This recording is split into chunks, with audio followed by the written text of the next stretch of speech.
ডাকসুর পরে আর কোন নির্বাচন আপনারা মানতে পারেন না, এটা স্বাভাবিক। ডাকসু নির্বাচনের পরে জাতীয় নির্বাচনের আগে আপনারা কোন টেস্টে যেতে পারেন না, এটা আমরা বুঝি, স্বাভাবিক। এদেশের মানুষ আজকে চাঁদাবাজদেরকে ভোট দিতে চায় না, তাহলে আপনার কর্তব্য কি? চাঁদাবাজ নয়, এমন একটি বাক্স তাদের কাছে নিয়ে যাওয়া। অনেকে বলছেন, আজকেও বলছেন, গণভোট জাতীয় নির্বাচনের আগে মানি না। কেন মানেন না? এটা হয় না। ডাকসুর পরে আর কোন নির্বাচন আপনারা মানতে পারেন না, এটা স্বাভাবিক। ডাকসু নির্বাচনের পরে জাতীয় নির্বাচনের আগে আপনারা কোন টেস্টে যেতে পারেন না, এটা আমরা বুঝি, স্বাভাবিক।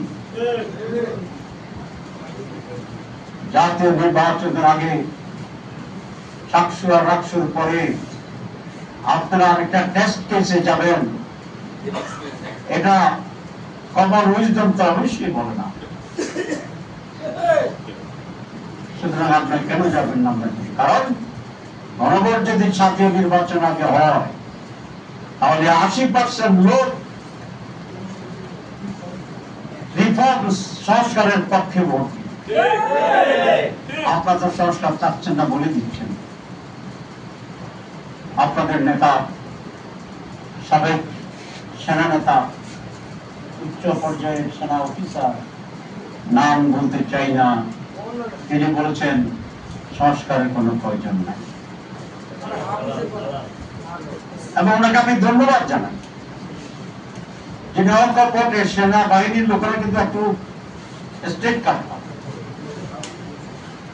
আপনি স্টেট কার্ড মানুষ আপনার সত্য কথা বলে দিচ্ছেন যে আসলে আপনার সংস্কার চান।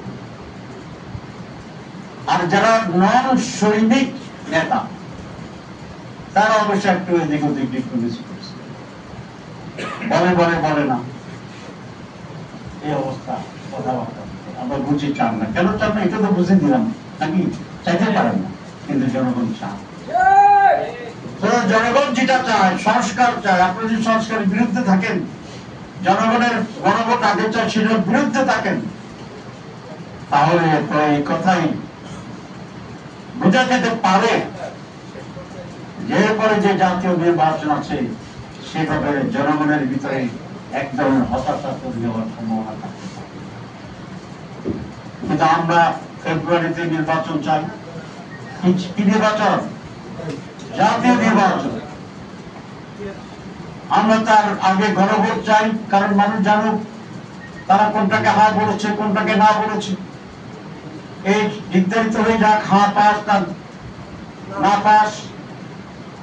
যদি না পাস হয় আমাদের কোনো আপত্তি নেই। জনগণ যদি সংস্কার না চায়, আর যদি হ্যাঁ চায়, আপনারা ভাবছেন জনগণের হ্যাঁ জামাত ইসলামের সাথে মিলিয়ে যাবে? আসলে এটা তো একটা আলাদা। যারা হাঁস আছে তারা সবাই জামাতকে ভোট নাও তো দিতে।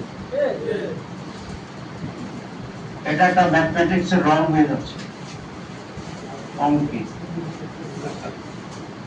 আপনারা চাবেন না জানি, ইনশাআল্লাহ এদেশের মানুষ তাদের ইচ্ছাকে এখানে বাস্তবায়ন করবে আল্লাহর সাহায্যে।